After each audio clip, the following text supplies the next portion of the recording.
네. 남편이 티업해주면 이런 분위기군요. 사적인 감정이 많이 실려서 네, 좀 우아한 티업은 아니었지만 반갑습니다. 울산에서 사업하고 있는 박지연입니다.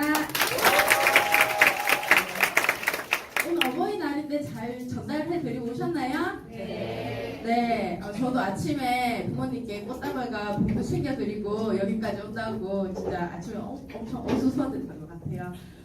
혹시 깜짝 놀라셨죠? 기분가 다르가지고 요즘 어플이 너무 좋아서 빨리 저도 이번에 태어났는데 이렇게 돌아가도록 하겠습니다.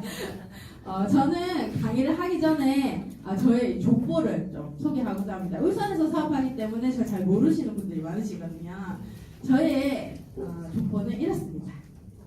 어떻습니까? 네. 우와! 이 소리 진짜 많이 들었어요. 저희 스폰서 사장님은 신영태 최숙기 신영태 사장님, 그리고 하정현 임명희 사장님, 그리고 구현지 최숙기 사장님, 죄송해요 왜 이러지, 김진구 박서희 사장님, 김민철 정혜련 사장님, 이종호 강선영 사장님이십니다. 네, 저는 이렇게 정말 좋은 라인을 타고 이 사업을 하고 있거든요. 이 강의를 하기 전에 조금 제가 좀 사전 조사를 좀 하고자 합니다. 혹시 나 오늘 이 강의가 처음이다 하신 분 옆에 모시고 오신 분 손 한 번만 살짝 들어주시면 제가 네. 네, 알겠습니다. 네, 감사합니다. 네. 혹시 이 자리가 처음이신 분이 계신가요? 네. 저도 처음이었을 때가 있었어요. 네. 저기 맨 구석에서 앉아서 이렇게 아기랑 같이 안고 강의를 들었던 2년 반 전에 제 모습이 있었습니다. 그런데 그 처음 강의를 듣던 사람이 이렇게 또 앞에 설 수 있는 거죠. 여기 있는 분들도 다 여기 설 수 있는 그날이 올 거라고 저는 생각합니다. 혹시 여러분 지금 행복하십니까? 네. 네. 저도 진짜 행복하다고 말하고 싶습니다. 저는 지금 2년 전에 저희 선택으로 이곳에 와 있고 지금 정말 행복하다고 말할 수 있습니다. 지금의 현재는 과거의 수많은 어떤 나의 선택에 의한 결과 맞나요? 네. 그리고 그 선택들 가운데 정말 인생의 치명적인 선택들을 해야 될 때가 있죠. 그게 어떤 진로를 정할 때나 그리고 또 어떤 직장에 들어갈 때나 가장 여자에게 있어서 중요한 것도 어떤 배우자를 만나느냐의 그 선택에 따라서 인생이 진짜 많이 달라지지 않습니까? 이 선택에 의해서 사람들은 어떤 경험들을 하게 되고 이런 경험들이 쌓이면서 삶의 어떤 가치관이 몸에 배이게 되는 거예요. 이런 가치관들이 형성되면서 또 다른 선택을 하는데 영향을 끼치겠죠? 네. 그러면서 이런 서클들이 계속 순환이 된다는 거예요. 그러면서 세상에서 살아가면서 배울 수 있는 방법은 3가지가 있다고 합니다. 관찰로 배우는 사람, 누군가를 보면서, 또 직접 하면서 배우는 사람, 그리고 또 책을 통해서 배우는 사람. 1, 2, 3번 중에 뭐가 제일 좋을까요? 네, 1번이다. 2번. 3번. 네. 결론은 1, 2, 3번을 다 하는 겁니다. 생각해보면 저희가 이 3개를 다 해서 배우지 않나요? 네, 맞아요. 저희는 이 3개를 통해서 세상을 배우고 있거든요. 어떤가요? 9년 전의 사진이네요. 네. 저희 남편은 좋은 아빠가 되는 게 꿈이었어요. 네, 그래서 좋은 아빠가 되고 싶어서 군대에서도 육아서를 읽었던 분이십니다. 네. 그리고 저는 좋은 엄마와 아내가 되고 싶은 게 꿈이었어요. 그래서 모르고 초등학교 꿈을 쓸 때 조강지처라고 썼던 거예요. 제가 뭘 쓰고 싶었는지 아시겠죠? 예. 근데 모르고 조강지처라고 써가지고 좀 웃음거리가 됐었는데 이렇게 좋은 아빠가 되고 싶고 좋은 엄마가 되고 싶은 저희는 서로를 선택하게 되었습니다. 예. 그리고 이렇게 좋은 아빠가 되기 위해서 뭐가 필요하죠? 네, 아이가 필요하죠. 그래서 결혼을 하고 4개월쯤 됐을 때 임신을 하게 되었고 이렇게 귀한 아이를 첫 아이를 낳게 됩니다. 사진을 볼까요? 너무 귀엽죠? 네. 네. 이 사진의 공통적 특징이 뭘까요? 네. 저희 아이는 24시간 중에 24시간 울었던 아이예요. 그래서 진짜 눕히면 깨고 울고 배고파도 울고 잠이 와도 울고 그냥 울고 계속 울었어요. 그래서 진짜 모든 아이 다 우는 줄 알았어요. 근데 보니까 저희 아이만 울더라고요. 그래서 너무너무 고민이었어요. 저희 엄마는, 저는 제 친구들 중에 제가 제일 먼저 시집을 갔거든요. 그래서 주변에 아기를 키운 친구 아무도 없어서 물어볼 수 없었어요. 그리고 대구가 평생 고향이었다가 시집을 이렇게 울산으로 온 거거든요. 그래서 아는 사람도 없었고 엄마한테 물어보니까 까먹어서 모르겠대요. 그래서 얘가 왜 우는지 도저히 제가 모르겠는 거예요. 그래서 제가 뭘 했을까요? 네. 네이버 이렇게 검색 많이 하시죠. 근데 저는 네이버 검색 안 했어요. 왜냐하면 그래도 우리 아이 인생인데 적어도 네이버에 묻고 싶진 않더라고요. 네이버에 대답하는 사람 누구? 애 안 나오면 초등학생이 대답한다 하더라고요. 그래서 소중한 우리 아이를 그런 네이버에 맡기고 싶지 않았어요. 그래서 저는 아이가 잠자는 동안 남편한테 잠깐 맡기고 그 근처에 있는 도서관에 가서 이런 책들을 빌리게 됩니다. 이런 책을 얘가 왜 우는지 그런 것도 해보고 또 읽으면서 또 그래서 아기띠 해가면서 하루에 4시간 5시간 책 읽었던 것 같아요. 왜 우는지 모르겠어서 그들은 전문가이기 때문에 나에게 가르쳐 줄 거라 생각했었고 이렇게 1년 시간을 보는 거니까 제가 100권의 책을 읽었더라고요. 저도 결혼 전에 책을 안 좋아하는 사람이었어요. 근데 제가 너무 필요로 하고 너무 갈급하고 필요하니까 우물을 파는 거죠. 얘가 왜 우는지 모르겠으니까. 그러면서 이런저런 책을 읽으면서 제 인생에 또 다른 어떤 경험들과 가치관이 시작되기 했습니다. 저는 이렇게 책을 읽으면서 나 같은 아줌마가 또 있을 거야. 이렇게 전 아이랑 책만 다 계속 읽으니까 되게 조금 좋기도 하면서 뭔가 아이를 키우면서 이 시간을 보내고 있는 엄마들이 있을 거라는 생각이 들면서 이렇게 모여서 책 모임도 하고 좀 좋은 시간을 보내고 이 시간이 더 끝 있지 않을까라는 생각이 들었어요. 그래서 저는 동네에 이제 남아도는 동남아 아줌마들과 같이 마음을 조금 한 명 두 명 하면서 이렇게 독서 모임이라는 걸 하게 되었고 이제 급기야 진짜 애 반 어른 반이겠죠. 네. 그러면서 한 12, 13명까지 와. 네. 입소문으로 광고하지 않고 이렇게 독서 모임을 했는데 그러면서 이거 분리를 해야 되나 이거 어떻게 해야 되지 할 때 다행히 이제 출산과 다시 임신과 출산을 번갈아가면서 이게 숫자 조절이 되더라고요. 그러면서 딱 적당한 6, 7명 선을 계속 유지하면서 이 독서 모임이 계속 이루어졌던 것 같아요. 저희가 읽었던 책 수준이 어떤가요? 네. 육어책만 읽지 않았다는 거죠. 왜냐하면 육어책을 읽다 보니까 우리가 더 중요하네. 엄마의 생각에 깨어있지 않고 변하지 않고서는 절대 아이를 잘 가르칠 수 없구나라는 게 저희 결론이었어요. 그래서 아이에 대한 책을 읽지 말고 우리부터 변화하자. 이래서 이제 이런 책들, 논어 이런 책 읽고 토론하고 애기 엄마들이 막 그랬어요. 너무 멋있죠? 네. 그래서 저도 이제 그 오르락 내리락 하는 그 숫자 중에 둘째와 임신하면서 또 한 6개월 정도를 다시 이제 집으로 컴백하게 됩니다. 저는 감사하게 둘째 딸을 낳았어요. 그래서 이렇게 딸을 낳고 집에서 몸조리 하고 있는데 갑자기 이제 어디서 전화가 왔습니다. 어디서 왔냐면 이제 어떤 땡땡땡 울산에 있는 방어진 고등학교 내에서 새벽이 아니죠 8시 전화가 왔는 거예요. 그래서 전화를 받으니까 저는 전직이 아닌 전공이 작곡을 전공했고 음악 교육을 했습니다. 네, 그래서 교직을 하는 그 자격증을 가지고 있거든요. 근데 울산에는 음대가 없어요. 그래서 음악 선생님이 굉장히 귀하거든요. 그래서 8시에 전화가 와서 지금 음악 선생님이 딱 2주가 너무 급하니까 좀 해달라고 하시는 거예요. 교감 선생님께서. 저는 출산한 지 이제 50일도 안 됐습니다 하고 끊었는데 또 전화가 오시는 거예요. 그러면은 우리가 최대한 봐줄 테니까 수업 바로 와라고 수업만 하고 가시라고 하는 거예요. 그래서 저는 지금 출산 중이라서 젖줘야 돼서 안 됩니다 하고 또 끊었어요. 그러니까 또 전화 오셔서 그럼 수업만 하고 젖주면 집에 갔다가 다시 수업만 하고 얼마나 급하시면 그러실까 싶어서 제가 알겠다 하고 정말 눈 딱 감고 2주를 출근하게 됩니다. 그러면서 또 제 인생에 또 특별한 경험을 하게 되죠. 이 2주일이 저한테는 2년 같았어요. 왜냐하면 아이들이 모습이 이렇게 되는 거예요. 저는 이렇게 열심히 육아할 수 있었던 이유가 뭐였냐면 끝이 있었거든요. 나는 몇 살까지 아이들 딱 키우고 복지한다. 다시 이 사회에 갈 거다. 이렇게 딱 그게 있으니까 내가 아이를 키울 수 있는 시간 한정적이니까 이때 정말 최선을 다하자라는 마음이 있었었거든요. 근데 아이들 정말 그래서 학교 선생님으로 가서 아이들의 꿈과 사랑을 심어주는 좋은 선생님이 돼야지 라고 이렇게 생각하면서 열심히 육아를 하고 있었는데 아이들이 현실이 이렇다는 거죠. 특히 음악 수업, 고등학교 음악 수업 어떤지 아세요? 네. 반은 자고 반은 놀고 전혀 수업이 되지 않아요. 근데 국영수 외에는 전혀 중요하지 않은 거예요.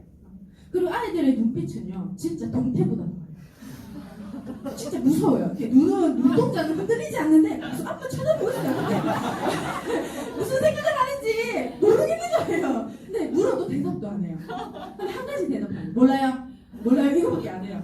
그러면서 저 진짜 인형 같은 이슈를 만나게 돼요. 왜냐하면 정말 좋은 엄마로서 아이들을 키워놓고 아이를 학교 보내고 나서 전 진짜 제 꿈이 좋은 선생님이 되는 게 꿈이었거든요. 근데 이런 현실들을 보면서 내가 학교 다녔을 때 학생일 때 학교를 보는 것과 선생님 입장에서 학교를 보는 시선 정말 다르다는 걸 알게 됐어요. 그래서 아이들이 왜 이렇게 꿈도 없고 표정이 이렇게 썩어가지고 왜 이렇게 이럴까라고 생각했을 때 가만히 생각해보니까 보세요.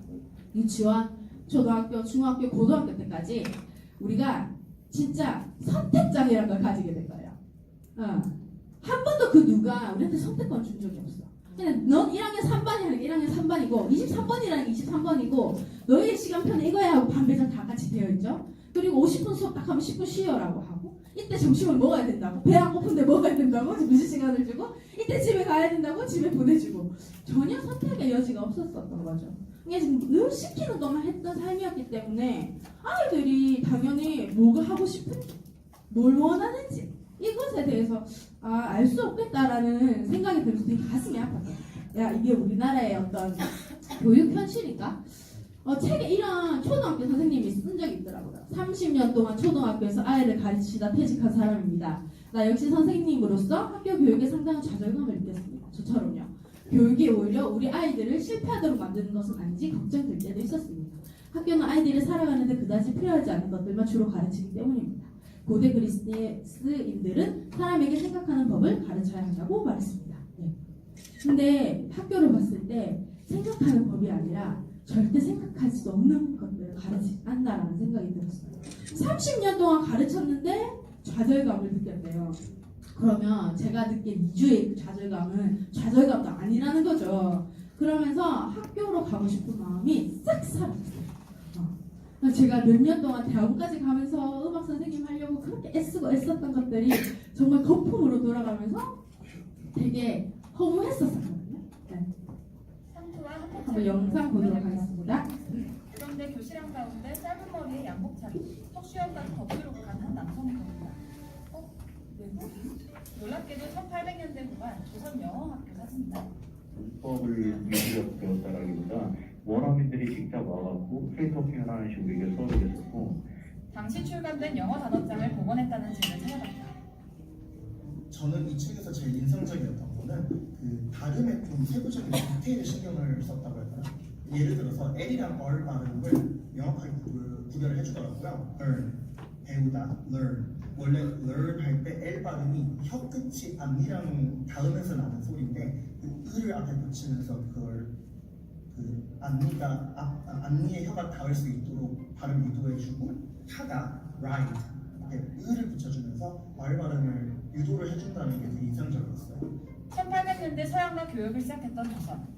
영어만 잘해도 높은 관직에 오를 수 있었는데 실무에 쓸 수 있어야 하다 보니 진짜 실용 영어를 가르쳤던 것이다. 회화 중심 수업 덕분인지 1900년대 초반 조선인의 영어 실력은 널리 인정받곤 했다. 한 일본인 관리는 자신의 책에 이런 기록을 남겼다.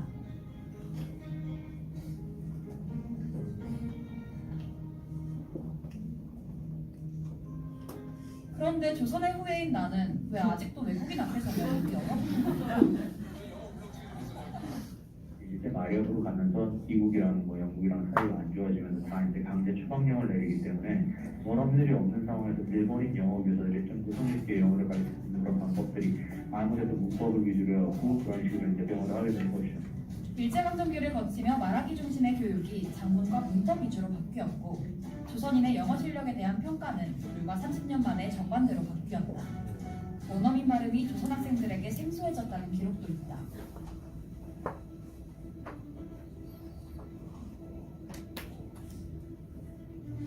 일본이 미국이랑 적국이었던 일제강점기 말 영어 수업은 공식적으로 폐쇄됐다. 그런데 광복 후 갑자기 영어 교육이 다시 시작됐고 혼란 가운데 급조된 영어 교사들은 일제강점기 때 문법 번역식으로 영어 수업을 받은 사람이 대부분이었다. 그래서 해방이 되고 나서 한동안 뭐 1세, 1세 배웠던 문법, 번역식, 그런 영어 교수법이 꽤 오랫동안 지속됐다라고 볼 수 있겠죠. 안타깝게도 우리나라는 오랜 시간 문법 번역식 영어를 배워왔고 조선시대 말하기 중심 영어 교육이 지속됐다면 영어가 지금처럼 두렵진 않았을 텐데. 네, 어떠신지요? 저는 이 영상 보면서 너무 억울하더라고요. 아, 진짜 영어 잘할 수 있었는데, 그죠? 진짜 영어 잘할 수 있었는데 너무 안타깝더라고요. 제가 음악 교육 대학원에서 어떤 교육학 수업을 들으면서 그 배웠던 것들이 갑자기 이 순간에 생각나기 시작했어요. 그때는 이론이었기 때문에 그냥 그런갑다 했는데 진짜 이 실제와 만나기 시작하면서 내가 배운 게 진짜구나라고 알게 되었거든요. 우리나라 교육은 그 일제의 식민 교육이 들어있고 그 7.18의 우민화 교육이 들어있고 또 미국의 공립학교 교육과 군사조건의 독재 교육이 다 섞여 있는 교육이라는 거예요. 그래서 어떤 나라를 식민지화 시킬 때 가장 먼저 건드리는 게 뭘까요? 교육, 네, 언어, 교육 이런 쪽인 거예요. 이 사상을 건드리면 끝이거든요. 그리고 미국의 공립학교는 뭐냐면 이제 대량 생산이 시작되는 미국의 그 시대 때 이 사람들이 진짜 공장에 와서 이제 뭔가 일을 시켜야 되잖아요. 그래서 그 사람들이 일을 시킬 때 가장 효율적인 방법이 시간표를 짜고 시키는 것만 하는 것만 딱딱 하는 그 스타일로 교육 세팅이 되는 거예요. 그게 그대로 우리나라에 온 거죠. 네. 그러면서 절대 뭔가를 선택할 수 없어요. 그냥 앉아서 계속 시키는 것만 하고 예스만 해야 착한 아이, 좋은 아이로만 평가받는 교육이 우리나라에 이렇게 계속 정말 지금도 알지만 건드릴 수 없는 방법이 없는 이 교육의 현실을 보면서 되게 마음이 아팠었어요. 여기 보시면은 존 록펠러는 일반 교육위원회를 조직하여 미국의 교과 과정을 설계했다. 명령을 충실하게 따르는 좋은 일꾼, 좋은 군인을 생산할 목적으로 설계된 플레이스앤 교육제도를 그대로 모방했다. 그리고 아이들은 명령에 복종하게끔 만들고 시키는 대로 행동하게끔 가르치는 것이 진짜 목적, 교육의 목적. 이런 우리나라의 교육 현실을 보고 엘빈 토플러라는 유명한 미래학자분께서도 이렇게 쓴소리를 하셨어요. 주입교육으로 미래가 없다. 한국은 선택의 기로에 있다. 한국이 스스로 선택하지 못한다면 선택을 강요당하게 될 것이다. 입시 위주의 주입식 교육은 미래 사회에서 한국 경쟁력을 떨어뜨리고 한국이 세계를 이끌기 위해서는 상상력과 창의력을 키워야 한다. 그리고 미래는 사람이다. 개개인이 특화된 교육이 필요하다면 한국의 주입식 교육을 전면적으로 개혁해야 한다고 주장했다고 합니다. 영상 하나 더 볼게요. I feel obliged to take maybe one question from the Korean press, since you guys have been such excellent hosts. Anybody? 갑자기 오바마 대통령이 한국 기자들에게 질문권을 줍니다. 당황하는 걸까요?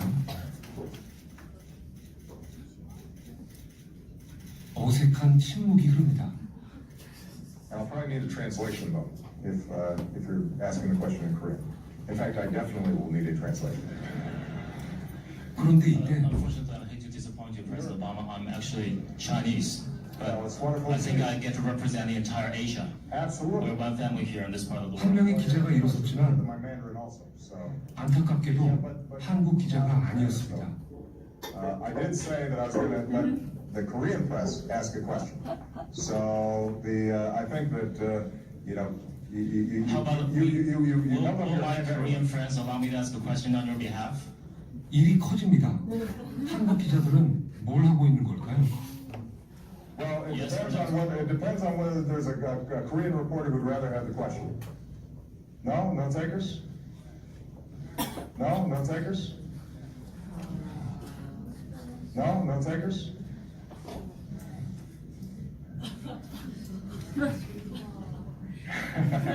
Oh, this is getting 참 난감합니다. expected. Take quick one question. 결국 질문권은 중국 기자에게 넘어갔습니다. 어떠세요? 진짜 속상하죠. 이때 기자분들이 어떤 생각을 했냐고 물어보니까 발표하면 다른 기자들이 우리 한국 기자들이 잘 우습게 생각해요. 뭐 저런 질문을 해? 이렇게 생각할까봐 부끄러움 당하고 싶지 않아요. 너무 슬프죠. 네. 우리의 어떤 교육 현실이 이렇게 사람을 만드는 것 같지 않나라는 생각이 듭니다. 네, 이분 누구죠? 네, 이분 정말 유명하신 분이시죠. 저는 또 책을 읽으면서 진짜 화나는 일이 있었거든요. 뭔지 한번 볼게요. 애플의 창업자 스티브 잡스는 생전에 자녀들에게 스마트폰 사용 금지령을 내렸다고 합니다. And so an all-new design. It's just beautiful. 아이폰과 아이패드 등을 개발하며 전 세계를 열광시킨 스티브 잡스. 그의 집안 구석구석은 대형 터치스크린과 스마트 기기들로 가득할 것 같지만 실생활은 그렇지 않았습니다. 뉴욕타임스는 잡스가 자녀들에게 아이패드 금지령을 내린 일화를 소개했습니다. 당시 새로 출시된 아이패드를 자녀들도 좋아하냐고 기자가 묻자 잡스는 아이들이 아이패드를 써본 적이 없다고 답했다는 겁니다. 잡스의 전기를 집필한 월터 아이작슨도 잡스는 저녁이면 부엌에 있는 긴 식탁에 아이들과 둘러앉아 책과 역사 등에 대해서 얘기를 나눴다고 회고했습니다. 무인 비행기 제조사인 3D 로보틱스의 앤더슨 대표 등 미국의 유명 IT 기업가들도 과도한 스마트 기기 사용으로 인한 부작용을 우려해 자녀들의 기기 사용 시간 등을 제한한다고 신문은 전했습니다. 어떠신가요? 저는 이분을 어떻게 알게 되었냐면 정말 잘 가르치고 싶잖아요. 그 부자들은 자녀들을 어떻게 교육할까 궁금했었어요. 나는 가난하기 때문에 잘 모르니까 그분들의 교육관을 좀 배우면 좋겠다 싶어서 그런 자녀 교육책들을 많이 찾아봤는데 너무 충격적이었던 게 뭐냐면 그들은 스마트폰을 본 적도 없고 만져본 적도 없다는 거예요. 자녀들은. 그 실리콘밸리에 그 똑수로 유명하신 분들이 많이 사시거든요. 그들이 다니는 학교가 어떠냐면은 뜨개질하고 바느질하고 막 모래나 흙에 뛰어놀고 맨발로 나무에 올라타고 진짜 완전 야생적을 키우는 거예요. 진짜 시골보다 더 시골스러워. 그런데 우리 아이들한테는 휴대폰을 지어준 거죠. 우리가 진짜 자녀들과 휴대폰 싸움 얼마나 하나요, 그죠? 안 돼, 맨날 진짜 그 싸움 보여줘, 안 돼, 보여줘. 이걸로 진짜 시간 낭비 얼마나 많이 하고 있어요, 우리가. 근데 우리의 시간을 그렇게 갉아먹는 이 스마트폰을 이분들의 자녀들은 본 적이 없어요. 왜냐하면 뭐라고 가르치냐면 기계에 지배당하면 기계를 다스릴 수 없다. 꼭 가르치.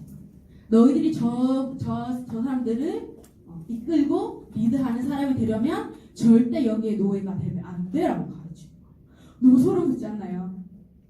그러면서 여러 가지 이런 자료들을 보면서 너무 혼란스러웠어요. 어떻게 키워야 되지? 우리 아이들을? 학교도 답이 없고 이런 세상에 어떻게 아이들을 잘 키워야 될까라는 굉장한 고민들이 일어나기 시작했고 뭔가 내가 모르는 어떤 계층이 있다라는 좀 그런 것들이 느껴졌어요. 그래서 결국은 내가 우리 아이들을 정말 잘하는 그 아이들 안에 좋은 것들을 끄집어내고 싶고 전 1등하는 거 원하지 않아요. 그냥 아이들이 정말 잘하고 좋아하는 걸 가지고 태어났다고 생각해요. 그 안에 좋은 것들을 발견해주는 게 부모라 생각하고 그래서 그 아이들이 정말 그 일을 할 때 행복할 거라고 믿고 있거든요. 그래서 다른 사람을 살리고 영향력을 끼치고 다른 사람을 행복하게 하는 그런 자리에 있을 때 정말 가치를 느끼는 거잖아요. 그런 리더로 키우고 싶은데 도저히 그걸 가르칠 수 있는 방법을 모르는 거예요. 아무도 안 가르쳐주기 때문에. 정말 그 책에서도 살짝만 가르쳐줘요. 근데 그 책을 쓴 사람도 성공한 사람이 아니에요. 그냥 옆에서 관찰하신 분이 쓴 거예요. 너무 답답하더라고요. 좋은 학교 들어가서 열심히 공부해라. 좋은 직장 잡아 열심히 일해라. 버는 한도 내에 아껴 쓰고 저축해라. 그렇게 모은 돈으로 집을 사라. 착실하게 연금을 부어라. 은퇴해서 행복하게 살 수 있을 것이다. 우리는 그동안 학교에서 이렇게 배워왔죠. 네. 많은 사람들이 그렇게 살기를 노력했고 또 그렇게 살아왔습니다. 하지만 우리 삶이 얼마나 나아졌는지 우리 부모 세대는 우리보다 더 오래 일하고 훨씬 더 많은 돈을 많이 벌었는데 우리는 과연 그만큼 더 행복을 누리며 살 수 있을까요? 책에서 이런 문구를 딱 보는 순간 가슴이 답답했어요. 그러면서 방황이 시작돼요. 이때까지 뭔가 막 목표를 향해 막 달려가는데 갑자기 길을 잃어버린 느낌? 그래서 제가 이렇게 우리 아이 딸이 100일이 된 그때 남편에게 부탁을 해요. 여보 나 지금 살 소망이 없어졌어. 나 이거 왜 살아야 될지 모르겠다고. 그래서 부탁하는데 육아휴직 좀 내줘. 이렇게 된 거예요. 제 남편은 울산 현대중공업에서 일하고 있었거든요. 근데 현장직이었어요. 현장직에서 역사적으로 육아휴직을 내는 분이 없습니다. 딱 한 분이 있는데 그분은 와이프가 울대 병원 수강사이신 분이시더라고요. 아기를 보려고. 그러니까 한 분은 돈을 번다는 거죠. 근데 저는 남편만 돈을 벌고 있는 상황이었고 남편에게 이런 제안을 했고 현장직에서는 나 회사에서 잘릴 수 있는데 이러는 거예요. 나 그런 거 모르겠고 내가 지금 더 소중하니까 이거 좀 내달라고. 근데 감사하게 회사에서 1년을 내줬어요. 그래서 저희는 이렇게 가족들을 데리고 제주도로 가게 됩니다. 가서 이렇게 예쁜 바다와 하늘과 공기를 마시고 정말 뛰어놀면서 너무 재밌게 놀았어요. 그러면서 제가 이곳에서 시간을 보내고 나서 결정하게 돼요. 나는 독서와 여행으로 멋진 홈스쿨을 해야 되겠다 생각합니다. 왜냐하면 독서와 여행이 너무너무 좋은 게 사람이 창의력과 상상력이 생길 수 있는 유일한 방법들이 뭐였냐면 낯선 걸 경험할 거예요. 낯선 걸 딱 경험할 때 이런 것들이 이렇게 생겨나거든요. 그래서 내가 정말 우리 둘의 꿈은 좋은 엄마 아빠였잖아요. 그러면서 이 홈스쿨 한다는 건 사실 아이들이 20살 되기 전까지 내 시간을 이제 아이들에게 모든 걸 다 내어놓는다는 거거든요. 정말 쉽지 않았어요. 왜냐면 아이들 다 크고 나면 제 나이 50대인데 그럼 내 20년 세월은 어떻게 이렇게 될 수 있잖아요. 하지만 아이들을 위해서라면 그 가치 있는 일이라 생각했었고 나 홈스쿨 해야 되겠다. 이때는 어린이집 안 보냈었거든요. 안 보내고 계속 데리고 있는 상황이었고 초등학교도 이제 보내지 말고 내가 이제 고등학교 때까지 계속 끼고 살아야 되겠다라는 생각을 하게 되었습니다. 그러면서 울산으로 돌아왔는데 울산에 50대 60대 분들이 다 퇴사를 하신 거예요. 네, 남편의 직장인 분들이. 왜냐하면 경기가 갑자기 안 좋아진 거죠.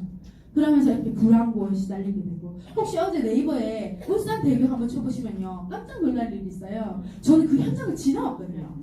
차를 운전하고 오는데 어떤 여자 두 분이서 난간에서 맨발로 막 소리 지르고 있는 거예요.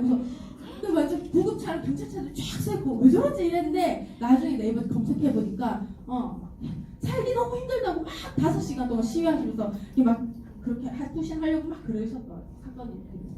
울산은 진짜 심각합니다. 왜냐하면 울산은 현대가 거의 다 장악하고 있거든요.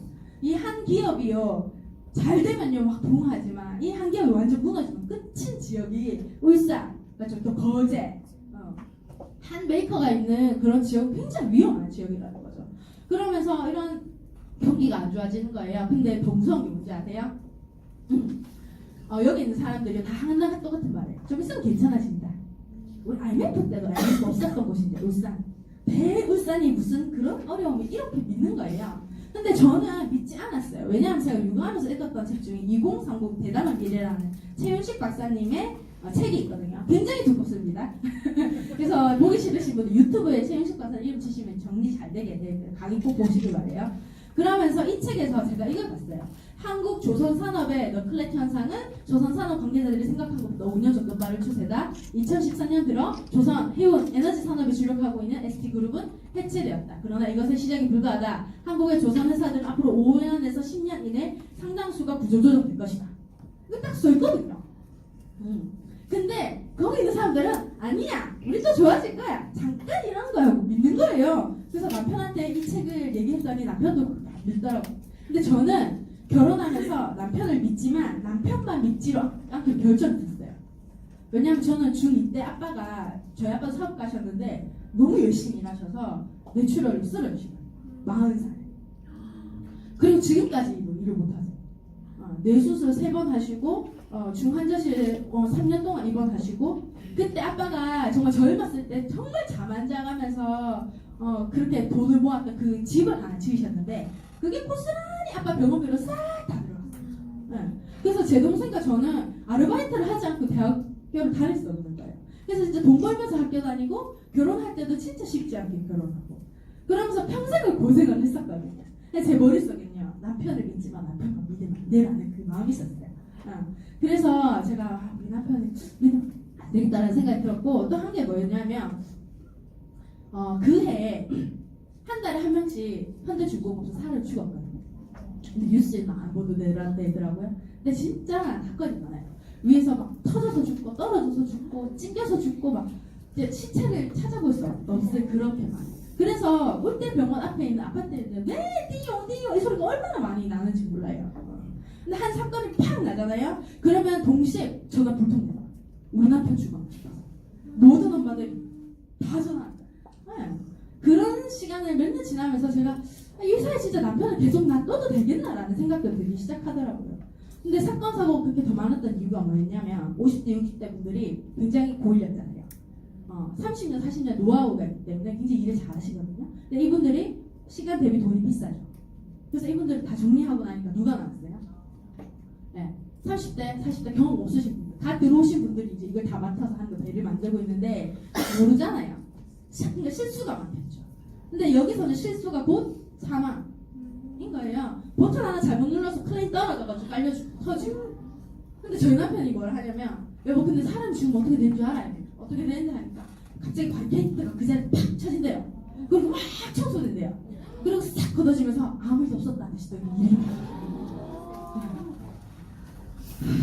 그 얘기를 듣는데 남편을 좀 보내면 안 되겠다 생각이 들더라고요.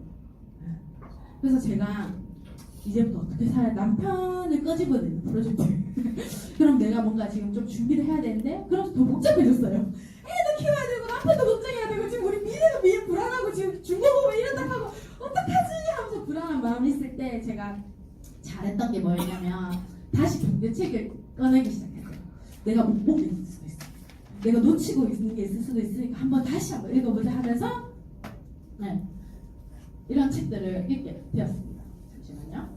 네, 이런 책, 부자 아빠 가난한 책들 다시 다 꺼내요. 근데 그전에는요 그냥 읽었었거든요. 근데 제가 이런 현실과 위험을 탁 겪고 나서 보니까 다시 새로운 것들이 보이기 시작하더라고요. 맘대로 갔네. 저희 남편은 38살이었는데 최고 길게 일해도 60살까지. 근데 이제 120세 시대 아닙니까? 네. 이거 어떻게 견딜까? 현실적으로 막 되기 시작했고요. 막 열심히가 다는 게 아니겠다라는 거를 제가 다시 책을 찾아보면서 그때서야 보이기 시작했어요. 그 전에 읽었는데 그때는 안 보였거든요. 근데 그때서야 이런 부자들의 음모, 부자 아빠 가난 아빠 이런 책에서 뭐라고 얘기하냐면 이런 사사분면들이 있는데 왼쪽에 있으면 절대 부자가 될 수 없다는 거예요. 이쪽으로 넘어가지 않고서 너 평생 죽을 때까지 일할 수 있을 거야. 근데 더 무서운 게 뭔지 알아요? 평생 일했으면 좋겠다. 대부분 사람은 생각하는 거예요. 평생 일할 수만 있다면 어떻게 해서라도 난 붙어있어야지. 이 생각 더 하고 있는 거예요. 한 번도 내가 일하지 않고 돈이 들어온다는 거는 생각도 못해요. 그건 불로소득 굉장히 나쁘고 위험한 거, 안 좋은 거 라는 거에 대한 인식들이 굉장히 많이 있는 거죠. 네, 오늘 그 초대가 거의 없기 때문에 오신 분에게 이 부분을 한 번 더 꼭 한번 들어보셨으면 좋겠어요. 결국은 뭐냐면 우리 모든 사람들이 거의 95%의 사람들이 노동 수입하고 있어요. 일한 만큼 돈 들어오는 거. 그리고 진짜 단 5%의 사람들만 이 파이프라인이라는 걸 깔아서 일하지 않아도 이건희 회장처럼 정주영 회장처럼 그 자리에 있지 않아도 자기를 위해서 일하는 시스템들이 계속 돌아가서 병원에 있거나 여행을 가거나 어떤 곳에 있어도 계속적인 수입이 들어오는. 그래서 그들에게는 시간과 재정적인 자유가 허락되는 삶을 5%의 사람만 살고 있다는 거예요. 근데 더 무서운 건 뭔지 아세요? 5%에 대한 삶을 아무도 살고 싶다라는 생각 잘 안 한다는 거예요. 그냥 그렇겠지. 그들은 그들이고 난 나고 이 안에서 최선을 다해 살아야지. 이것만 생각하고 있는 거예요. 그런데 이 책에서 워렌 버핏이 그래서 잠자는 동안에 돈이 들어오는 방법을 찾아내지 못하면 당신 죽을 때까지 일할 거야 라는 말을 했죠. 근데 이 책에서 아까 전에 그 왼쪽에 정말 그 노동 수입으로 벌고 있는 사람들이 유일하게 권리 수입으로 넘어갈 수 있는 방법이 있대요. 그 방법이 하나가 뭐냐면 네트워크 마케팅을 하라라고 책에 써 있는 거예요. 그래서 제가 그때부터 이 네트워크 마케팅이 뭔지 한번 딱 눈에 띄니까 한번 알아보기 시작했어요. 네트워크 마케팅이 뭐였냐면 생산자가 소비자까지 가는데 원래는 총파 도매 소매 거쳐가지고 1,000원에 판매되는 게 새우깡이요. 동네 옛날에 골목 슈퍼에서 1,000원에 판매됐던 게 홈쇼핑, 홈플러스 이런 게 들어오기 시작하면서 사람들이 운전해서 가서 대량으로 사기 시작합니다. 더 싸게 사더라라는 거예요. 그런데 네트워크 마케팅이 뭐냐면 결국 생산자의 소비자까지 바로 가는 거예요. 저는 제주감귤 이 얘기를 많이 하는 편이거든요. 제주감귤을 제가 먹고 싶어요. 방법은 3가지가 있습니다. 첫 번째는 동네 슈퍼에 가서 감귤이 담긴 봉지를 사는 겁니다. 두 번째는 운전을 좀 해서 청가물 시장에 가서 좀 더 신선하고 양이 많은 과일을 사는 거죠. 세 번째 방법은 뭐냐면 제주 농장 사이트에 들어가서 장바구니를 갖고 결제를 하는 거예요. 그럼 그 농장 주인이 바로 택배를 다 싸가지고 그 다음날 바로 배송을 쏙 해주는 거죠. 어떤 제주 감귤을 드시고 싶으세요? 네, 싸고 신선하고 양 많은 거. 네. 앞으로 유통의 흐름은 이게 대세라는 거예요. 나는 절대로 동네에서 사 먹을 거야 이런 분들은 근데 동네가 없어지기 때문에 못 사 먹는다는 거죠. 네. 사 먹고 싶어도 못 사 먹는 흐름이 있잖아요. 시대적 흐름. 유통의 흐름이 앞으로는 생산자와 소비자가 직거래해요. 왜냐하면 똑똑한 소비자들이 계속 일어날 거니까. 그리고 우리 폰은 스마트폰이기 때문에 가격 비교도 해요. 그래서 고객들이 이런 소비자들이 어떻게 하면 더 싸게 좋게 살 수 있는지를 알아볼 수 있는 거죠. 그게 직거래 형식 맞나요? 근데 이 가운데 소비자가 귤을 먹고 너무 비싸가지고 제가 요지원이한테 여기 감귤 배달하는데 너무 맛있더라고 소개를 해준 거예요. 그 언니가 그래서 사이트에 가서 한 거예요. 그 농장 주인이 묻는 거죠. 누구 소개로 이렇게 주문하셨죠? 전 광고한 적이 없는데? 네, 누구누구 박지현 씨 소개로 제가 했습니다. 아, 그렇군요. 알겠습니다. 하고 택배를 딱 보내시고 나한테 딱 개인톡이 오신 거예요. 네, 광고해 주셔서 고맙습니다. 제가 5,000원 쿠폰을 무료로 쏴드리겠습니다. 한번 볼까요? 진짜 그럼 저 미친듯이 앞집 옆집 뒷집 다 소개할까요? 네, 그게 바로 네트워크 마케팅이라는 거예요. 제품이 너무너무 좋아서 입소문이 막 저절로 난다는 거죠. 그러면서 입소문으로 인해서 유통이 되기 시작할 때 그 유통에 참여한 소비자에게 광고해줘서 고맙다는 그것들을 책장에서 나눠주기 시작한다는 거예요. 나쁜가요? 저 너무 좋던데요. 소비자 입장에서도 너무 신선한 걸 맛있게 먹어서 좋고 맛있는 거를 다른 사람이 공유하는 거는 정말 우리의 좋은 습관이지 않습니까? 네, 그리고 그렇게 공유했더니 또 다른 사람도 맛있는 걸 먹어서 좋고 또 싸게 더 살 수 있어서 그러면서 네이버 네트워크 마케팅 이렇게 얘기하고 있어요. 보통 사람이 하는 사업 박사했어요. 특별한 사람 하는 거 아니에요. 제품의 우수성으로 재구매가 됩니다. 제품의 우수성을 이야기하는 과정에 자연스럽게 새로운 고객을 소개받게 되고 한마디로 농부 가치를 부리는 것과 같죠. 네트워크 마케팅은 처음에는 제품을 판매하나 나중에는 소비자 관리 차원입니다. 회원을 아무리 많이 가입시켜도 소용없습니다. 네, 그 회원들이 제품을 애용해야지 되는 거죠. 그래서 어떤 네트워크에서 회원가입만 해라 회원가입만 하고 회원가입할 때 돈 내라 하는데 이상하게 그런 거 조심하시기 바랍니다. 처음에는 수입이 적다라고 나와있어요. 네이버에 이렇게 나와있거든요. 근데 대부분 사람들이 이것 때문에 다시 돌아가시는 거예요. 처음에 돈이 안 되니까. 일반 우리가 직장을 다닐 때 소득은 정말 최고치까지 막 승진하고 엄청 올라가다가 찍고 그 회사를 그만둔과 동시에 딱 돈이 그만두나요? 안 들어오죠. 네. 근데 네트워크 파이프라인 사업은요, 회원을 한 명 한 명 구축하면서 그들이 이제 그 제품들을 쓰면서 나에게 그런 어떤 소득들이 일어나는데 처음에는 회원 구축하는 게 쉽지 않잖아요. 시간이 많이 걸리지만 어느 순간에 탁 올라가는 수익 구조를 가지고 있다는 거예요. 이거를 알고 시작하는 것과 모르고 시작하는 건 굉장히 다른 것 같아요. 그러면서 저는 주변에 이렇게 좋은 건데 왜 사람들이 선입견을 가지고 있네. 근데 알아보니까 전문가들이 이게 맞다고 하더라, 옳다 하더라. 저는 책을 믿는 사람이잖아요. 전문가들 말을 믿기 때문에 그러면 알아봐야겠다 싶어서 주변에 네트워크하는 분들을 찾아보기 시작했어요. 그러니까 땡땡, 땡땡, 찌땡땡 진짜 알아보려고 하니까 그렇게 많더라고요. 그래서 제가 이제 그런 데 가서 세미나도 들어보고 이런 사업 어때요? 물어보기도 하고 그러니까 그들이 갑자기 저에게 다 몰려오고 있죠. 이렇게 네트워크 알아보는 사람이 있다니까 너무 신기하잖아요. 근데 땡땡에서 사업하시는 어떤 대학병원의 교수님의 와이프 되시는 분께서 저에게 이 책을 주시면서 이 책을 읽으면 선택하는 데 굉장히 편하실 거라 읽어보시라 하신 거죠. 그래서 제가 이 책을 저녁 7시에 딱 읽고 11시에 딱 덮었어요. 그리고 바로 이분에게 전화를 겁니다. 저희 스폰서 사장님이신 강선영 사장님입니다. 강선영 사장님은 여기 계셨던 분이세요. 네. 저랑 같이 동남아로 책 모임을 하던 친구였습니다. 네. 그러면서 나 지금 집에 가도 되냐? 갑자기 이제 저희는 이제 뉴스킨을 시작하고 나서 전 제주도로 갔고 한 몇 개월 텀이 있었어요. 얼굴을 못 보고. 근데 전 카스로 선영 사진 계속 보고 있었거든요. 그러면서 되게 뭔가 달라진다라는 느낌이 있었는데 이 책을 읽는 순간 생각나는 사람이 이분이었어요. 그래서 밤 11시에 가야 될 것 같아요. 오늘 안 가면 나 후회할 것 같아요. 그래서 그 밤에 전화를 걸고 이 책을 들고 그 집으로 뛰어갑니다. 그런데 그 집에 가서 딱 봤는데 책상 위에 이 책이 딱 올려져 있는 거예요. 운명 같았어요. 그래서 이 책 읽어봤어? 이러니까 이거 우리 회사에 이번 독서 미팅 책이잖아 이렇게 해서 그때 마음이 다 열렸어요. 그래서 그냥 뭔가 운명적인 느낌 같은 느낌? 그러면서 너희 회사는 어떤 회사야? 이렇게 막 물어봤는데 서영 사장님 진짜 지혜해 보셨죠. 거의 말 안 하셨어요. 그냥 세미나 초대해줄게 한번 들어봐 그러고 이렇게 얘기하시고 그냥 이런저런 얘기를 나오다 집에 간 거예요. 너무 궁금하고 그래서 남편과 그 주에 있는 세미나 토요일날 이제 저 구석에 세미나를 듣고 뉴스킨을 선택하게 됐어요. 바로 그 한 번에 가고 이 책에서 여기서 말했던 게 뭐냐면은 내가 권유하는 네트워크 마케팅 사업이란 진정으로 사람을 강하게 만드는데 또 재건하는데 주력하는 시스템이다. 회사 시스템이나 제품 판매보다 직원 교육을 프로그램에 주안점을 두는 네트워크 마케팅 회사를 찾아라 라고 이 책이 나와 있었어요.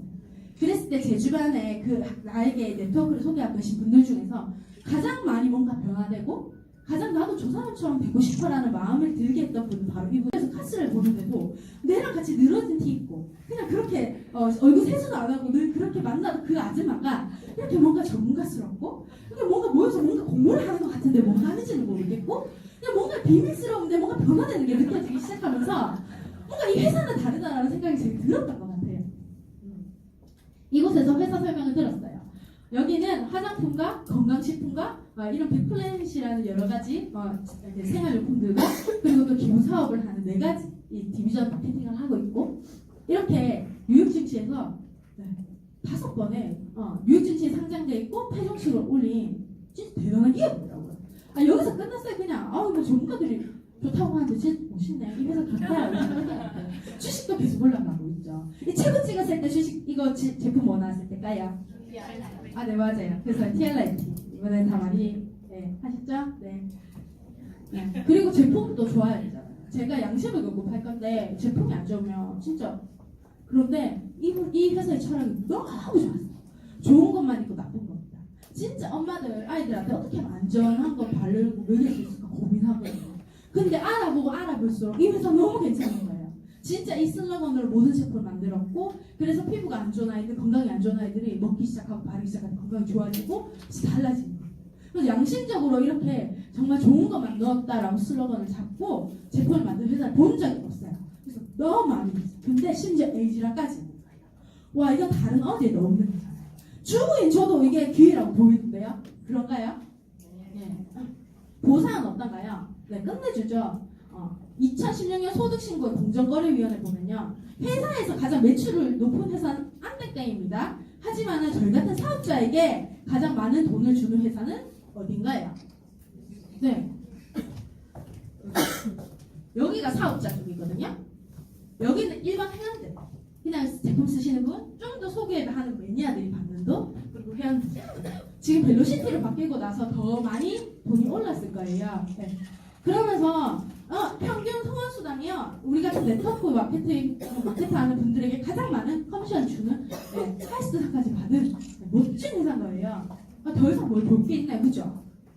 근데 많은 사람들이 여기서 망설이지 않나요? 네.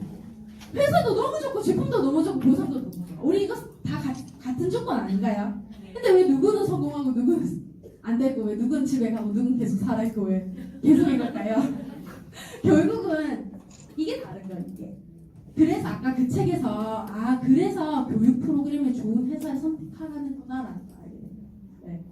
나에게 인생을 바꿀 수 있는 권리소득을 주는 그걸로 넘어가는데 이게 안 바뀌고서는 절대 이걸 모든 걸 누릴 수 없다는 거예요. 저도 이게 제가 세미나 처음 듣고 찍었던 저도 이럴 때가 있었답니다. 네. 이 수유티 입고 수유 원피스 입고 정말 그냥 화이팅 하고 찍으라 해서 찍었는데 뭐 선영 사장님 있고 혜련 사장님 있고 김주국 사장님 계시고 네. 이때 이렇게 자료를 쓸지 몰랐어요. 저희 둘째 딸 김영선 사장님이라고 제주도에 계신 저희 500만 사장님께서 이런 말씀하셨어요. 뉴스킨 하는 사람이 성공하는 게 아니라 성공할 만한 사람이 뉴스킨이랑 좋은 도구를 만났을 때 성공하는 것이다. 그래서 중요한 건 내가 성공할 만한 생각과 습관을 가져야 한다. 맞나요? 네. 네. 그래서 우리가 이렇게 앉아있고 매일 강의를 듣고 공부를 하고 하는 거죠. 그러면서 이곳에서 중요한 게 뭐냐면 배우는 것뿐만 아니라 배운 것을 잊기 위한 시간을 보내라. 왼쪽에서 오른쪽으로 옮기는 과정에서 가장 힘든 건 갖고 있던 사고방식과 관점을 버리는 일. 당신이 배운 것을 잊어버리면 변화는 훨씬 빠르고 쉽게 진행합니다. 네.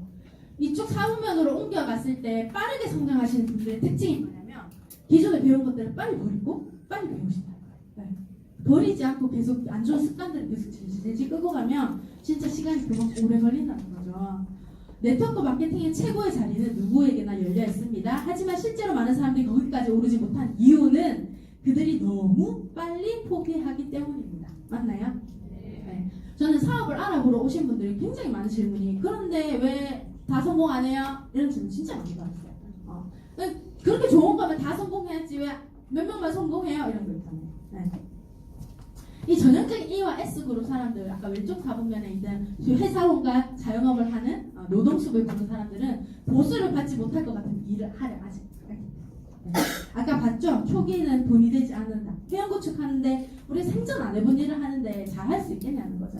그러니까 처음에는 파이프 까는데 시간이 엄청 걸리고 돈이 많이 들어오지 않아요. 그건 진짜 사실이에요. 그런데 바로바로 출퇴근만 하면 월급을 탁탁 버는 게 습관이에요. 평생 습관.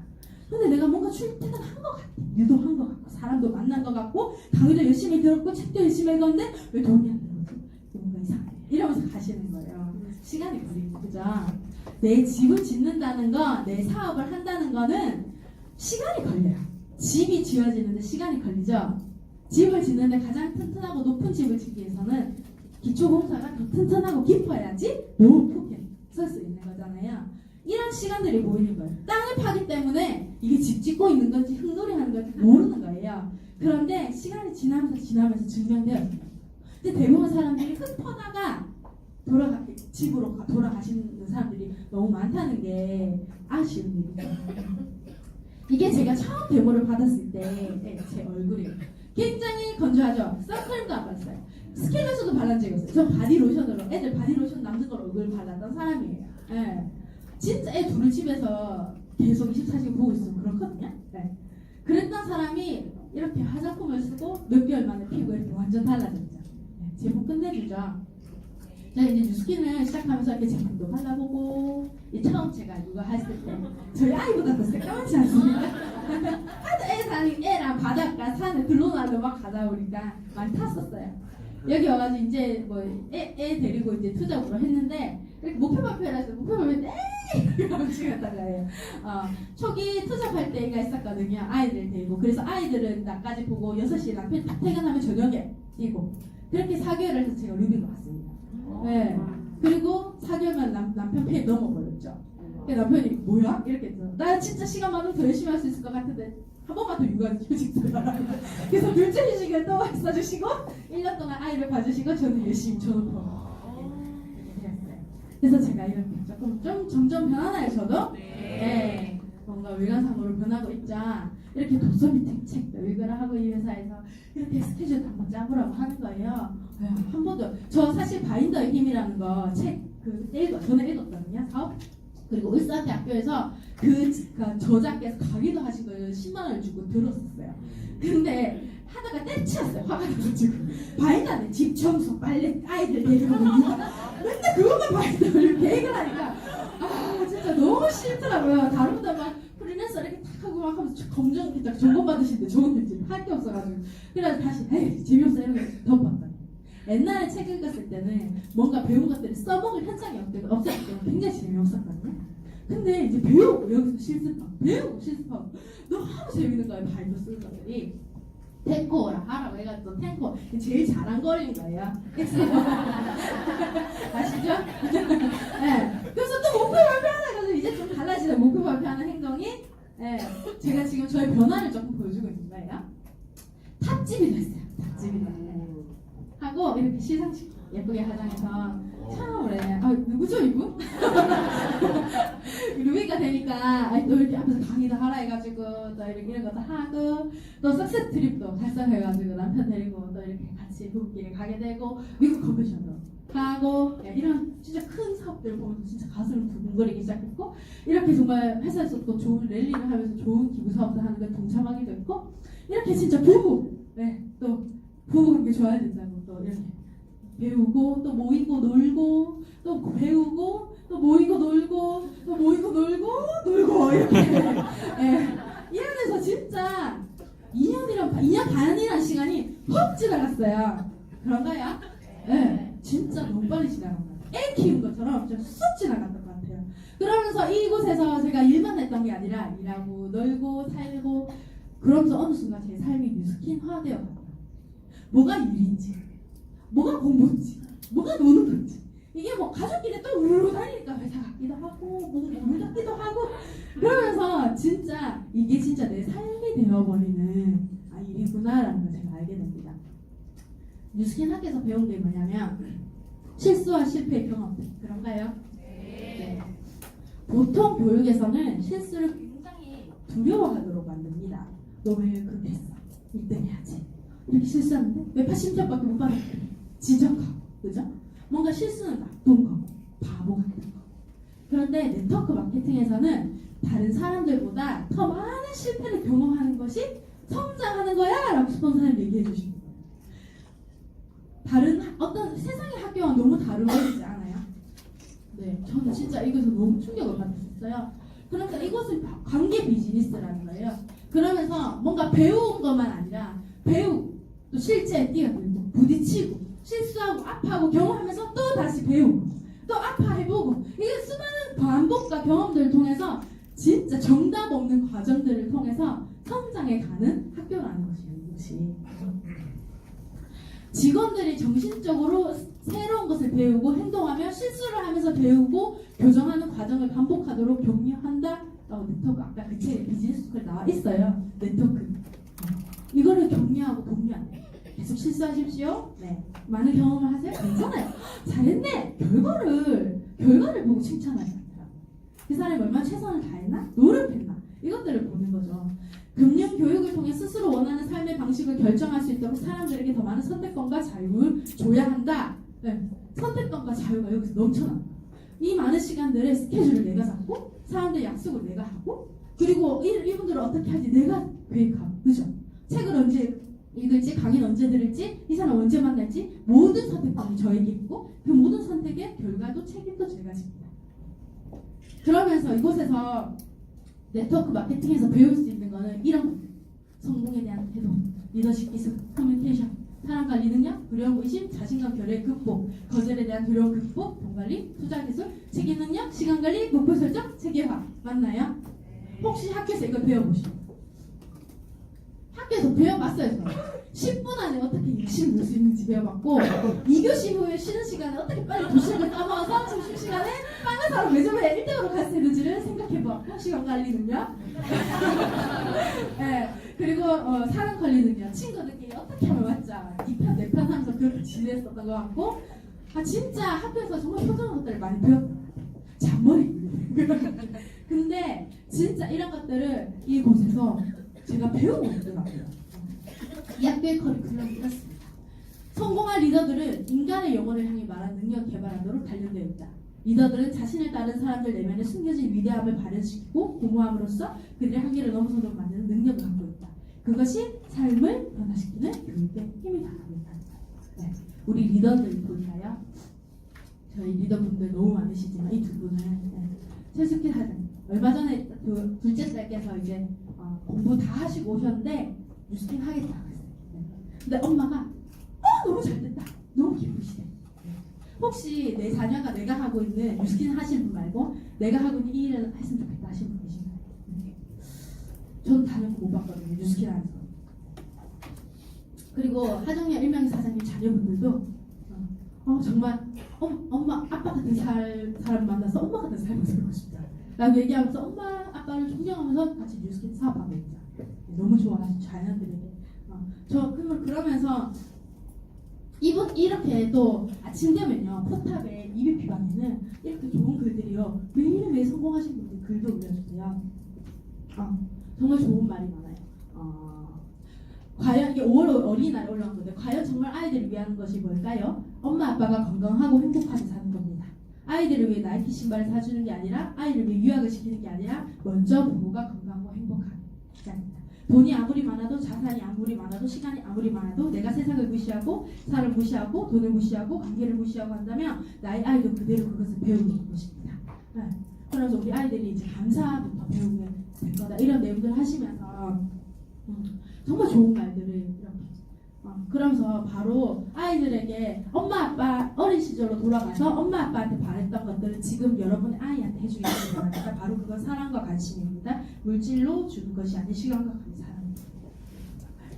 정말 이런 주옥 같은 글들이 매일 아침 올라와요. 이런 글들 읽고 하루 시작하면 어떨까요? 네, 삶을 대하는 태도가 다른 거예요. 네. 그러면서 정말 이분들의 미래가 제 미래를 생각하는 가슴이 시작하는 거예요. 저는 홈스쿨 와이프랑 제일 고민했던 게 뭐였냐면 저였어요. 내가 우리 아이들을 이제 나의 어떤 선택이 우리 아이들을 이끌게 될 건데 내가 혹시 잘못 선택하면 어떡하지? 난 가난한 생각을 가지고 있고 나도 그다 뛰어난 사람인데 그래서 내가 선택했는데 우리 아이들이 나중에 잘못 살아서 이러면 어떻게 돼요? 제 20년의 시간과 우리 아이들 20년 어떻게 되는 건가요? 학교를 안 보내고 진짜 목숨 걸고 뭔가 해보겠다는 건데 그러면서 두려웠어요. 이런 내가 아이를 이끌 수 있을까? 그런데 뉴스캔에 와서 완전 진짜 남편 좀 도와주기 위해서 한 30만 50만 원 먼저 벌려고 시작했던 이 일이 이런 학교였고 이런 곳에서 이런 것들을 가르쳐주면서 좋은 엄마 아빠가 되는 것들을 가르쳐주고 있고 또 좋은 삶을 살아가는 게 뭔지 가르쳐주고 있어요. 그래서 이 부모님들이 나처럼 살아라고 말씀하시는 자녀들 그럼 제가 이곳에 있고 이곳에서 이런 리더분들이 가르쳐주는 것들을 배우고 살아낸다면 제가 5년 후 10년 후 우리 아이들에게 나도 저분들처럼 엄마처럼 살아라 아빠처럼 살아라 라고 얘기할 수 있겠다라는 꿈이 생긴 거죠. 앞에서 무시해가지고 수많은 실패와 거절 속에서도 진짜 행복한 이유가 있어요. 그 이유는 바로 우리가 하는 모든 일들 베이스 안에 이 마음이 있기 때문에 그런가요? 네. 아마 오늘 이 자리에 누군가가 초대를 드렸다면 초대에 오신 분의 마음도 바로 이런 마음일 거라는 거죠. 저는 인생에 있어서 이 날을 절대 잊을 수 없습니다. 네. 제가 셋째 출산을 2월 1일 날 했어요. 이게 1월 말쯤 이제 대구에 볼 일이 있어서 리무진을 타고 역으로 가는 차 안에서 펑펑 울었던 사진이에요. 언젠가 이렇게 쓸 것 같아가지고 쓸 걸 찍었거든요. 이 배를 하고 대구로 가게 됩니다. 저는 너무 감사하게 진통을 못 느끼는 신의 축복을 가지고 태어났습니다. 네, 그래서 양수가 터져야지 진통을 느끼는 거예요. 그래서 둘째 때 그냥 배가 사르르 아파서 병원 갔는데 의사 선생님께서 으악 배 빨리 했잖아 이러면서 바로 위로 올라가서 힘 한 번 주면 애 나옵니다 하고 힘 한 번 주고 애를 저희 첫째, 둘째, 셋째를 한 의사 선생님이 같이 다 받으셨어요. 그 여자 의사 선생님께서 혹시 셋째를 놓고는 절대 이러지 말게 했는데 간 거죠. 셋째를 임신하고 그리고 이제 만삭이 되어가면서 선생님께서 계속 그러시는 거예요. 머리 안 가면 좋겠다고. 왜냐하면 진통을 못 느끼기 때문에 100% 열린 상태에서 만약 양수가 탁 터지면 그 자리에 애를 놓는 거예요. 그렇기 때문에 절대 이 20분 반경 밑에 어디 가지 마라. 제가 100%가 열려도 이 진통가 사르르 아프니까요. 모르는 거죠. 근데 이날 아침에 뭔가 좀 그랬어요. 근데 이날 제가 대구를 갈 수밖에 없는 날이었어요. 그런데 남편은 또 울산센터에 가야 될 날이었고 그래서 혼자서 이제 대구를 갔다 와야 되는데 너무 두려운 거예요. 오늘 뭔가 배가 좀 자꾸 깨이고 내가 이러다 대구에서 애만 못하지 너무 불안한데 스케줄 취소하고 싶어. 근데 그럴 수가 없거든요. 그래서 너무 무서워서 막 기도하면서 막 울었던 것 같아요. 하나님 나 오늘 애 길에서 이렇게 무사히 못 사게 해달라고 기도하고 갔는데 감사하게 무사히 잘 도착했습니다. 네. 그날 갔던 친구에게 사업을 원래부터 전하고 있었는데 그 친구의 타이밍이 됐더라고요. 그래서 제가 이제 가게 되었고 그 친구에게 2월 1일 날 김민찬 사장님 세미나가 있더라고요. 그래서 초대하고 싶었어요. 그래서 초대를 했고 이제 돌아왔습니다. 그리고 2월 1일은 이제 저희 의사 선생님께서 도저히 불안을 안 되겠다. 유도만 하자고 말을 정해주신 날이었어요. 이날 출산하는 걸로 되어 있습니다. 그래서 그날 저는 1월 31일 날에 밤에 이렇게 편지를 썼어요. 그 아이는 제가 여기 오는 걸로 알고 있었거든요. 제가 출산하는지 모르니까. 그래서 미안하다 그냥 뻥치고 이렇게 초대해서 그러면서 이렇게 구구절절 쓰면서 진심들을 담았던 것 같아요. 그러면서 이제 함께 세미나 못 들어줘서 너무 미안하다라고 하면서 편지를 하고 남편에게 아침에 이제 주고 부산으로 가시오 하게 된 거죠. 제 남편은 쉬웠을까요? 진짜 어려웠죠. 가야 될 말이에요. 해외로 가는 사람이 자기 보고 부산 가야 하니까 얼마나 난감했겠어요. 근데 저희 남편도 제 마음을 알기 때문에 그때 이제 부산을 그 초대자를 위해서 갑니다. 편지를 들고 그리고 저는 짐을 싸고 이제 병원으로 혼자 갑니다. 가서 이제 진통을 유도제 주사를 맞고 진통은 이제 뭔가 70% 열렸다는 모르겠더라고요. 그냥 띵까띵까 이렇게 누워 있었어요. 근데 이제 아기 놓기 1시간 전이면 양수 터지는 거 알죠? 일부러 터뜨리거든요. 아기 안 놓으신 분 모르시죠? 그래가지고 양수 딱 터지니까 그때 뽀금 진통이 오기 시작합니다. 남편 몇 시에 와요? 묻는 거예요. 2시 반쯤 도착 예정이라는데 알겠어요. 1시 반에 양수를 탁 터뜨리고 근데 퐁퐁 으악 하면 아프기 시작합니다. 근데 너무 아픈데 손잡을 사람이 없는 거예요.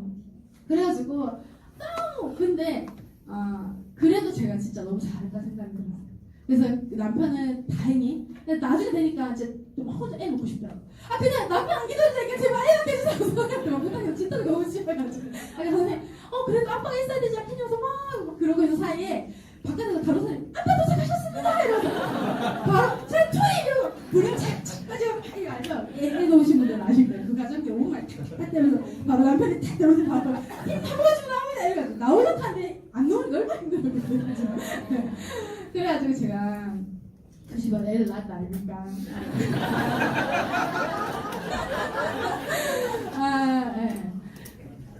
그리고 그렇게 초대를 했어요. 그 친구는 어떻게 됐을까요? 네, 저 이렇게 애를 놓고 그 친구 지금 이렇게 저랑 같이 사업을 하고 있습니다. 네.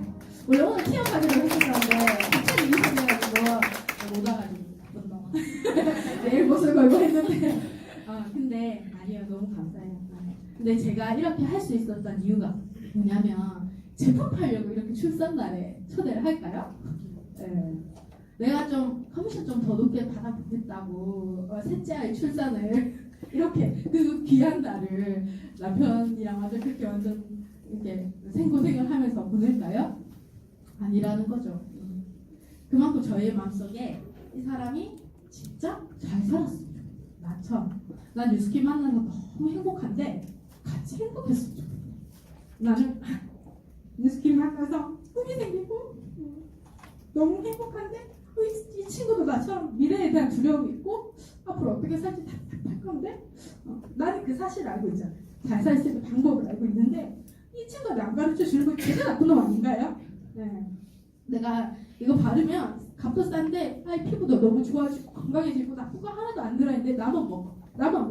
그 좋은 사람인가요?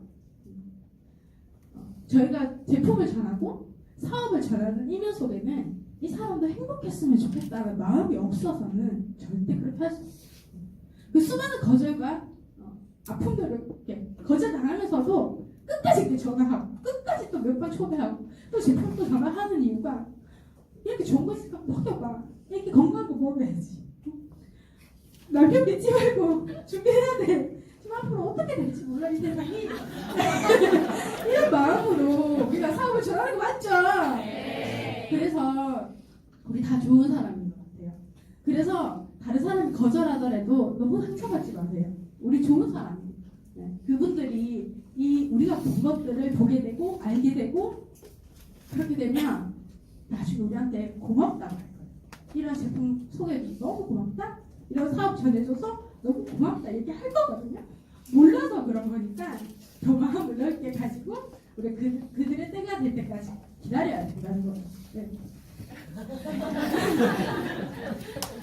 그러면서 내 때가 그 친구의 때가 되었지만 내 때가 아니었을 때 저는 이런 결심을 하게 되었고 너무 소중한 추억이 또 생긴 것 같아요. 네. 그러면서 뉴스킨 성공 법칙은 다른 사람의 성공을 도움으로써 자신이 성공할 수 있도록 디자인되어 있습니다. 그래서 나만 성공해야지가 아니라 나와 함께하는 사람을 성공시켜야지만 성공할 수 있는 사업이기 때문에 정말 이 좋은 사람이 아니고서는 이 마음이 없고서는 사업을 전할 수가 없다는 거죠. 이렇게 저는 너무 감사하게 새 아이 엄마로 남편이 또 감사하게 귤제 육아휴직 끝내고 저희 회사에서 이렇게 출퇴근하면서 자기 회사 너무 다른 회사를 모았다고 하면서 사표를 던집니다. 그래서 저희 지금 이렇게 부부 사업을 하고 있고요. 네. 뉴스킨 학교는요 입학은 진짜 쉬워요. 조건이 없거든요. 근데 졸업이 어려워요. 그래서 자퇴생이 많습니다. 근데 시간이 걸려도 포기하지 않는다면 언젠간 졸업을 합니다. 졸업이 꼴 100만점이죠. 졸업 후 인생은 끝내주나요? 네. 가문을 바꿀 수도 있고 그래서 비교하지 않으셔도 돼요. 절대 반대하기 때문에 뭐든 물어보면 공짜로 다 가르쳐주는 곳이 이 학교고요. 졸업 후에 받게 되는 또 최고의 선물이 있습니다. 그건 바로 한 번도 만나보지 못한 정말 아름다운 내 자신을 만나게 되고 선물로 받게 된다는 거죠. 전 그래서 5년 후, 10년 후에 정말 멋지게 변한 제 모습이 너무 기대되고 그때 아이들에게 엄마처럼 살아라 얘기할 그 순간이 너무 기다려져요. 그래서 지금 더 열심히 많이 실패하고 실수하고 아파하고 많이 배워야 되는 시기인 것 같아요. 꿈에 눈이 멀으셔야 합니다. 시시한 현실 따위 보이지 않아요. 근데 사람들의 어떠함들의 말은 그들이 몰라서 하는 말이지 알게 된다면 절대 그렇게 할 수 없어요. 근데 그런 걸로 인해서 상처받았어. 나 이 사업 안 해. 그렇게 안 하셨으면 좋겠어요. 이 사업의 가치는 굉장히 크거든요. 삶을 바꾸고 싶다면 말부터 바꿔라. 꿈을 꾸는 사람의 말을 하라. 실패하고 두려워하는 사람의 말이 아니라 자신이 되고 싶어하는 사람처럼 말하라. 저주보다 축복의 말을 하라. 문제가 아닌 기회로. 장애가 아닌 도전으로 세상을 바라보라. 게임에 졌을 때가 아니라 이겼을 때. 겁낼 때가 아니라 용기를 낼 때 자신의 모습을 떠올리고 그런 눈으로 지금의 위기를 바라보라. 힘든 일을 두려워하지 마라. 그런 어려움은 승자와 패자를 구분해주는 분기점이다. 어려움이 다가오면 기꺼이 도전하라. 챔피언으로 올라서기 위한 또 하나의 훈련장이라고 생각하고 도전하라. 이곳에 있으면 밖에 있습니다. 이것에서 꿈을 이루신 분들이 다 가르쳐주고 있거든요. 그리고 이 회사의 사명은 훌륭한 사업 기회, 혁신적인 제품, 풍요롭고 향상된 문화를 제공해서 삶의 질을 높일 수 있게 해줌으로써 전 세계적으로 선임이 되는 것이다. 회사는 이 미션 스테이트먼트를 내걸고 있고 이거를 100% 저희에게 선물로 주고 있습니다. 그래서 오늘 하루가 정말 한 번뿐인 하루 맞나요? 네. 그래서 오늘도 우리는 용기를 가지고 내가 살고 있는 행복한 삶을 다른 사람에게 용기 있게 또 나눠주셨으면 좋겠습니다. 그래서 오늘 초대하신 분께 밥 한 번 사셨으면 좋겠어요. 이런 자리 정말 고맙다. 사실 저는 명강사는 아니거든요.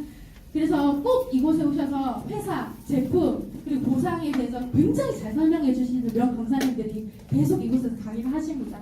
그래서 강의 5번, 10번 들어보시고 진짜 내가 말한, 내가 본 이 뉴스킬이 맞는지 확인해 보시고 정말 큰 도전하셨으면 좋겠습니다. 네, 감사합니다.